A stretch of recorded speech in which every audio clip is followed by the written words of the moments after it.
যেই কারণে মানুষ জীবন দিয়েছে, রক্ত দিয়েছে, সেই জুলুম অত্যাচার আবারও শুরু হয়ে গেছে। সেই অত্যাচার আবারও শুরু।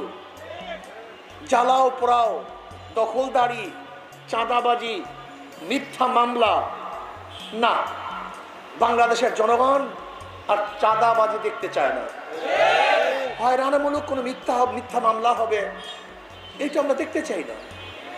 আমরা চাই মানুষের শান্তি, মানুষের কল্যাণ, মানুষের মুক্তি। নির্বিঘ্নে মানুষ ঘুরবে, হাঁটবে, চলবে।